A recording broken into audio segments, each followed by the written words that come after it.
what's up? It's BigJackFilms here, and welcome back to the King Kong review series. Say, what do you do when you take the 8th wonder of the world and have him do battle with a famous literary hero? Well, you could get the possibility of Tarzan vs. King Kong or Mighty Joe Young, which were both planned in the late 40s and 50s, but never got the green light from the major studios. It would have been cool to see, honestly, but given that Kong kind of died in the original movie, it would have made more sense to put the Lord of the Apes against Mr. Joseph Young of Africa. And technically, Disney did do a Tarzan movie during their legendary 90s renaissance and owned the remake rights to Mighty Joe, so it could be possible, but I honestly doubt it. Although if they were in Kingdom Hearts, that would be fucking awesome.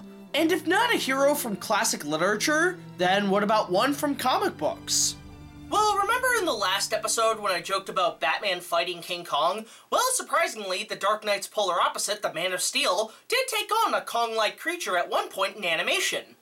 I am, of course, talking about the 9th animated short from the Fleischer Studios Superman cartoons. Released on August 23rd, 1942, this is Terror in the Midway.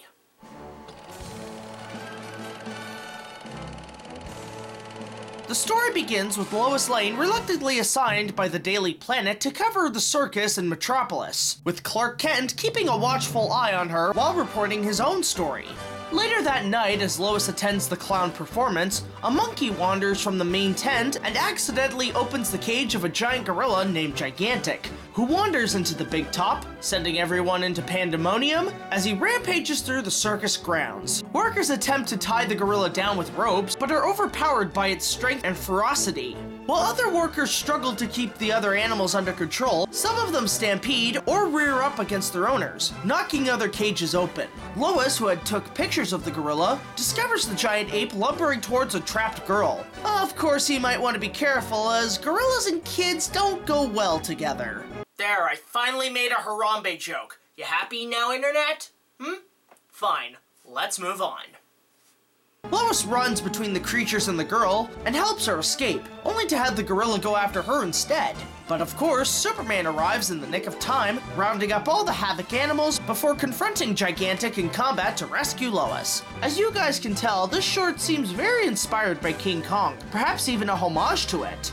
Hell, Gigantic seems to resemble the classic monster in more ways than one. From his size, his strength, the rampage throughout the circus, climbing a tall structure, and even targeting a young beautiful woman to be his next victim. While he is similar to Kong, he more resembles a real gorilla in his physical design. In fact, the entire setup is very reminiscent of the original first draft that Edgar Wallace wrote for the original Kong, in which the beast was originally intended to be chained up and on display in a circus in Central Park. It went through several changes, including Madison Square Garden to the Yankee Stadium, until finally the production settled in a Broadway theater. But back to Midway. I will say this short film is a decent cartoon at best. It is a classic piece of animation from the glory days and has some incredible realistic animation, some dark and moody colors, and the action scenes are fun and flashy. Also, this wouldn't be the first Kong-inspired cartoon for Max Fleischer in animation. 9 years before, he directed a Betty Boop cartoon for Paramount called Parade of the Wooden Soldier, in which a stuffed gorilla doll captures Betty to be his bride. The Superman cartoons of this period are really cool to look at, and was the main inspiration for the DC animated universe, starting with Batman the Animated Series. Also, is it me, or is this short kind of like the dark version of Walt Disney's Dumbo? I mean, granted, Dumbo does have its dark and kind of frightening moments, but it's almost as if the Fleischer brothers gave Dumbo a negative response with this cartoon. But that's just me overthinking it. This would also be the last Superman cartoon produced by Fleischer Studios, as both its co-founders, Max and David Fleischer, left the company, with Paramount renaming it Famous Studios, and would produce 8 more of the Superman shorts from 1942 to 1943. Now, I have to say that alongside Kong, Gigantic most likely draws inspiration from a real gorilla owned by the Ringling Brothers Barnum and Bailey Circus at the time, called Gargantua. Billed as the terror of the jungle, Gargantua was, in fact, a gentle-tempered ape. The only truly menacing thing about him was being the sneered distorting of his face. Speaking of which, Gargantua himself would make an appearance portrayed by a man in a gorilla costume, along with one of the leftover makeups from Planet of the Apes, in an episode of the 1970s Wonder Woman series starring Linda Carter, which was set in the 1940s. Also, Gigantic wouldn't be the last time that Superman had to battle a giant ape to defend Metropolis. In the comics during the late 1950s, one of the Man of Steel's most dangerous enemies, if in simple terms of his power, if not any true evil intent, was Titano, a chimpanzee altered by kryptonite radiation that, much like Konga, caused him to grow into gigantic proportions, and durability to match his new size, as well as the power to shoot kryptonite lasers from his eyes.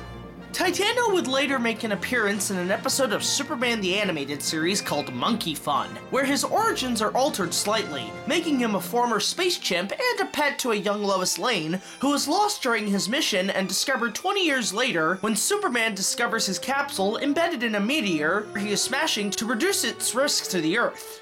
Somehow, a mysterious gas in the meteor not only kept Titano alive and healthy after 20 years, without food or water, but causes him to grow larger and larger as time passes. Even though I only really watched Batman, this Superman cartoon was actually kind of a fun homage to King Kong. I only watched it recently while writing and doing research on this episode, and I'm glad I watched it. Overall, Terror on the Midway is a pretty cool, stylish, and, no pun intended, flashy cartoon. Even though I'm not that big into Superman and only really enjoyed the first two Superman movies with Christopher Reeve, I could see how this cartoon and other works in DC Comics do in many ways pay tribute to the original King Kong. And it just shows how much more awe-inspiring the original film is to so many in the past 85 years. And I'd give this cartoon and the follow-ups a 6.5 out of 10. If you're a fan of both Kong and Superman, you may appreciate it more, but for me, they're okay at best. And with the DC portion of Kong material out of the way, join me next time when I discuss another area of King Kong material that does deserve much attention. It's not a movie, nor is it a TV show, but in many ways, it's a lot of fun.